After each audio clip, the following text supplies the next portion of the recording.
ठाकुर जी गए और ठाकुर जी जाकर के किशोरी जी के द्वार को खटखटा रहे हैं।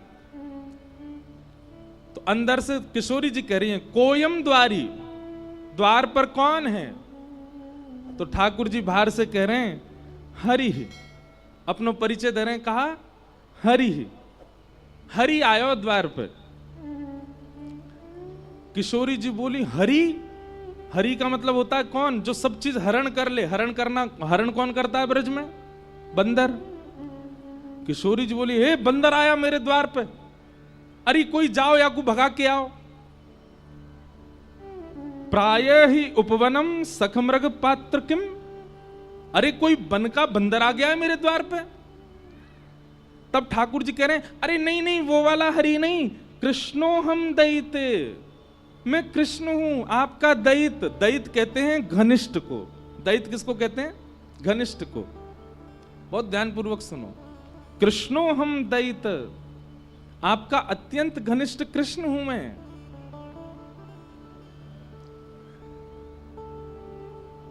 किशोरी जी ने जैसे सुनी कृष्ण आया है, अब कृष्ण का मतलब क्या होता है? कृष्ण का मतलब होता है काला। किशोरी जी बोली, अरे गोपी, लाल बंदर नहीं, कारो बंदर आयो द्वार पे, भगा के आओ याकू। हरि नहीं आयो है, कृष्ण हरि आयो है, मतलब कारो बंदर या लंगूर आ गयो द्वार पे। कृष्णो हम दैते। श्री जी बोली, विभेमी नितराम कृष्णात अहम बानरात, अरे काला बंदर आया गोपी, भगा के आओ। लंगूर बंदर तो गोरे बंदर थे, ज्यादा खतरनाक रहे, या को भगा के आओ। ठाकुर जी बोले, अरे नहीं नहीं श्री जी, राधे हम मधुसूदनो, हे श्यामाजू मैं आया हूं मधुसूदन। किशोरी जी बोली, ओहो ब्रजलताम तमेहि पुष्पान्विताम, अरे सखी देखो तो द्वार पर लगता है मधुमक्खी आई है। अरे द्वार मत खोलियो, भीतर आके दस देगी, लग जाएगी मेरे। ये पूरे ब्रज बीथीन के ब्रज रसन को चखवे वाली मधुमक्खी आई है, ये भौरा आया है द्वार पे, इसको भीतर मत आने देना। ठाकुर जी हर प्रकार से हाथ जोड़ रहे हैं, पाम जोड़ रहे हैं, अपने सब बात बता रहे। ठाकुर जी मूड पकड़ के बैठे, कहा बताऊं? हरि बताऊं तो बंदर सुने, कृष्ण बताऊं तो कारो बंदर, मधुसूदन बताऊं तो यूं सोच रही है कि मैं मधुहार हूं, मैं मधुमक्खी हूं। इत्थे निर्वचनी कृतो सदैता पातु हणो हरिवा।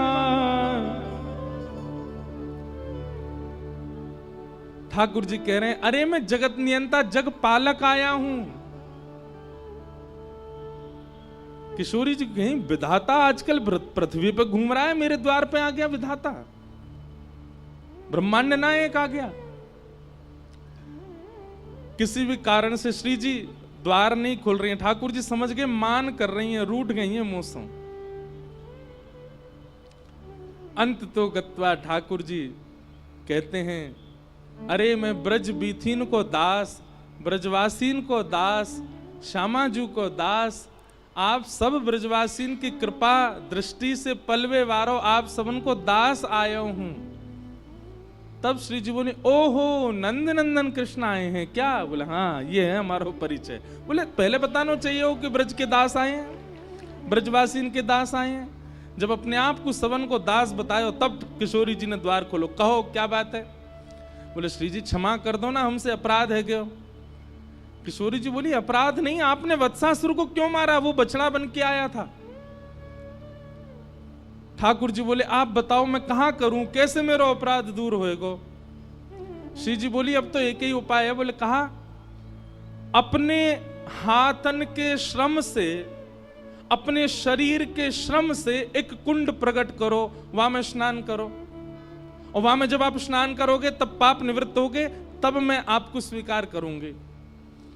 ठाकुर जी ने सुंदर कुंड को निर्माण किया। रोज जाते जा जा करके महाराज, कभी बता में ठाकुर जी ने अपने कंगन से, कभी कह में पाम के अंगूठा से छिद्र से खोदनो प्रारंभ कियो, एक सुंदर कुंड को निर्माण कियो, वहां में जल को स्रोत प्रकट है गयो, वही है कृष्ण कुंड। ठाकुर जी ने उसने स्नान किया। ठाकुर जी स्नान करके गए, श्री जी से जाके बोले मैंने कुंड भी प्रकट कर दियो, स्नान भी कर लियो, अब तुम मुझको स्वीकार कर लो। किशोरी जी बोली तुम पे भरोसा ना है मुझे, अरे मैंने इतनी मेहनत करके कुंड बनायो, नहाए आयो, अब तो स्वीकार करो। किशोरी जी बोली मुझे भरोसा ना है, मैं अब एक कुंड बनाऊंगी। तब किशोरी जी ने अपने कंगन से खोद करके नवीन कुंड प्रकट कियो, वही को नाम है राधा कुंड। और ठाकुर जी को आज्ञा दी अब या में स्नान करो, या में गोते लगाओ, और या में खड़े है करके फिर क्षमा मांगो ब्रजवासीन सो, गैया सो, तब क्षमा करूंगी। ठाकुर जी ने वहां में स्नान किया, कान पकड़ के क्षमा मांगने लगे, सब ब्रजवासी गैयान से क्षमा मांगी। तब श्री जी ने ठाकुर जी को बाहर लेकर के अपने हृदय से लगाए, वो अब स्वीकार करेंगे।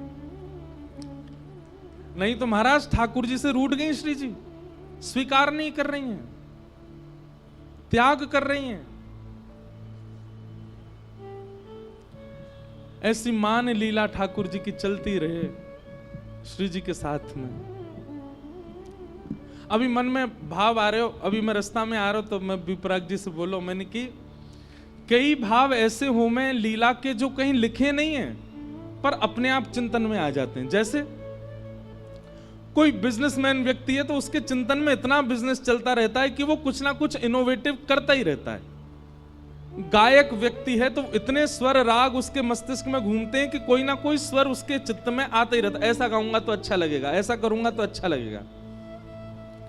फिल्म मेकर्स लोग होते हैं वो कुछ ना कुछ स्टोरी बनाते रहते हैं कि ऐसे दिखाएंगे तो लोगों को भाएगा। ऐसे ही कथा करने वाले भी निरंतर चिंतन करते रहते हैं ठाकुर जी का, तो कोई ना कोई भाव प्रकट होता है।